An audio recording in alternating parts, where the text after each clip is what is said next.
Fatwa itu pendapat. Fatwa bisa didebat. Fatwa tidak mengikat. Fatwa itu opini, tidak suci, meniscayakan toleransi. Dan sebaik-baik fatwa, suara hati nurani. Inilah Fatwa Guntur Romli. Assalamualaikum warahmatullahi wabarakatuh. Salam sejahtera untuk kita semua. Shalom, shalom aleichem, Om Swastiastu, Namo Buddhaya, Widodong Tien, Rahayu, Salam Nusantara. Lagi rame dugaan korupsi bansos senilai 2,85 triliun di Jakarta di era Anies Baswedan. Akun Twitter @Kurawa melakukan investigasi atas dugaan korupsi itu, baik investigasi lapangan yang berdasarkan hasil audit Ernst & Young (EY) atau EY. Yang menarik, laporan investigasi Kurawa sudah ramai di media sosial, khususnya di Twitter, tapi belum ada kantor-kantor berita yang memberitakannya. Portal-portal berita yang biasanya mudah sekali mengutip tweet-tweet untuk kasus dugaan korupsi bansos era Anies Baswedan ini tidak ada sama sekali.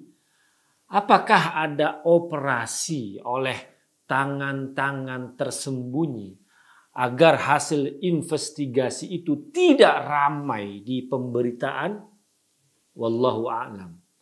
Tapi keanehan ini sangat kentara.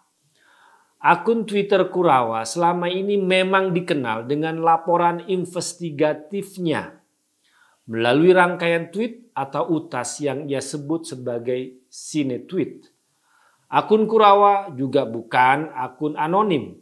Pemenggangnya bernama Rudy Valinka yang pernah menulis sinetweet tentang Ahok yang kemudian difilmkan menjadi A Man Called Ahok. Laporan investigasi akun Kurawa berasal dari info whistleblower yang mengabarkan adanya penimbunan beras bansos milik Perumda Pasar Jaya tahun anggaran 2020 yang masih tersimpan hingga saat ini di gedung sewaan di Pulau Gadung. Agar mengembalikan ingatan publik, akun Kurawa mengajak flashback Bansos DKI tahun 2020 untuk penanggulangan dampak COVID-19 yang terjadi di Jakarta yang diambil dari APBD DKI senilai 3,65 triliun dalam bentuk paket sembako. Kemudian Dinas Sosial DKI menunjuk 3 rekanan terpilih untuk menyalurkan paket sembako senilai 3,65 triliun itu lewat Perumda Pasar Jaya, PT Food Station, dan PT Trimedia Imaji Rekso Abadi, di mana porsi terbesar diberikan kepada Perumda Pasar Jaya senilai 2,85 triliun. Mengapa? Di sini akun Kurawa bertanya-tanya, mengapa Perumda Pasar Jaya dapat porsi yang sangat besar? Akun Kurawa juga mengajak kita mengingat kembali pada kebohongan Gubernur Jakarta saat itu, Anies Baswedan, yang berbohong di depan publik di acara bersama Abdullah Gimnastiar atau Agim yang menyebutkan bahwa isi paket sembako itu ada daging sapi dan daging ayamnya. Ternyata Anies bohong besar. Ini fakta kebohongan Anies terbesar yang abadi hingga saat ini. Apalagi kebohongan itu di masa-masa susah, yakni masa pandemi. Kemudian akun Kurawa menampilkan hasil investigasi lapangannya bahwa ia berhasil masuk ke dalam gudang penyimpanan beras bansos untuk melihat kondisi beras milik warga DKI yang menurut info hanya di gedung itu aja sebanyak 1.000 ton dalam bentuk pakitan 5 kilogram. Menurut akun Kurawa dipastikan 100% kondisi beras bansos DKI ini rusak atau sudah membusuk, bahkan untuk hewan sekalipun sudah tidak layak. jamur kuning hingga menghitam jika kita buka karung-karung yang bertumpuk-tumpuk itu. Untuk memastikan lagi bentuk beras itu, Kurawa meletakkan beras-beras itu di telapak tangannya. Bagaimana rusaknya beras-beras itu, serasa tepung hancur di tangan. Sesuai aturan, semestinya, seharusnya, beras-beras itu disalurkan sepenuhnya kepada warga DKI di tahun 2020-2021. Tapi kenapa sampai sekarang masih dibiarkan bertumpuk-tumpuk di gedung sewaan seperti itu? Kemudian Kurawa membeberkan hasil audit EY bahwa ada temuan dugaan adanya kesalahan administrasi yang dilakukan saat penyaluran bansos. Dan di poin 11 KAP EY menyatakan ada istilah unknown shrinkage, kehilangan yang tidak diketahui senilai 150 miliar karena banyak modus seperti double surat jalan dan lain-lain. Menurut Kurawa, sudah seharusnya aparat penegak hukum bergerak dengan temuan audit EY ini hanya untuk kesalahan prosedur saja. EY sudah katakan adanya kebocoran senilai 150 miliar rupiah. Yang bikin terkejut juga, Kurawa melampirkan data-data rekanan penyalur bansos dari Perumda Pasar Jaya bahwa bansos 2020 senilai 2,8 triliun direncanakan dibagikan dalam bentuk 15 juta paket sembako dan diberikan dalam 11 tahap selama tahun 2020. Auditor EY melakukan analisa vendor yang ditunjuk Perumda Pasar Jaya. Hasilnya mengejutkan, banyak vendor yang aneh-aneh yang ditunjuk.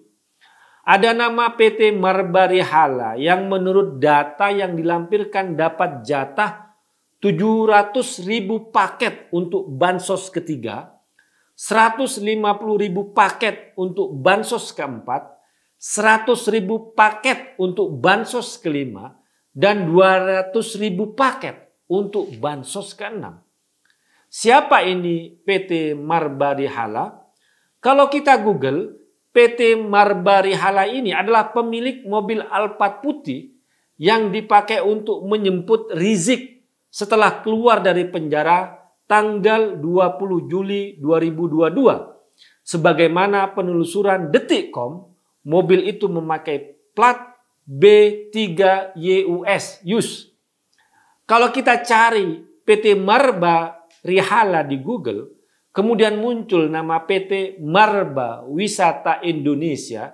Nama direkturnya adalah tokoh 212 yang dekat dengan Rizik dan Anies, yaitu Yusuf Muhammad Martak. Apakah plat Alphard putih B3YUS singkatan dari nama Yusuf Martak? Kalau benar paket sembako ratusan ribu paket disalurkan oleh tokoh 212 dan dekat dengan Rizik dan Anies yakni Yusuf Martak, maka di sini telah terjadi konflik kepentingan. Jangan-jangan bansos itu disalurkan oleh orang-orang yang dekat dengan Anies sebagai balas jasa atas kemenangan Anies di Pilkada Jakarta tahun 2017. Kemudian Kurawa juga memberikan data yang membuat kita terkejut bahwa pengawas Pasar Jaya ternyata juga adalah Ketua DPP Relawan Anies bernama Sutrisno Muslimin.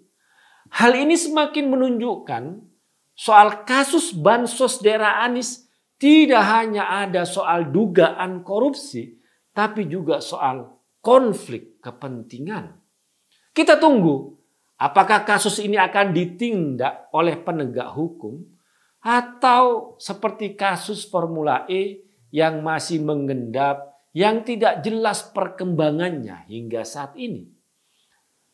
Namun apabila benar ada kasus korupsi dalam bansos di Jakarta, kasus ini akan sama hinanya dengan kasus penggelapan dana sosial yang dilakukan oleh Ahyudin di ACT. Kita tunggu saja. Wassalamualaikum warahmatullahi wabarakatuh.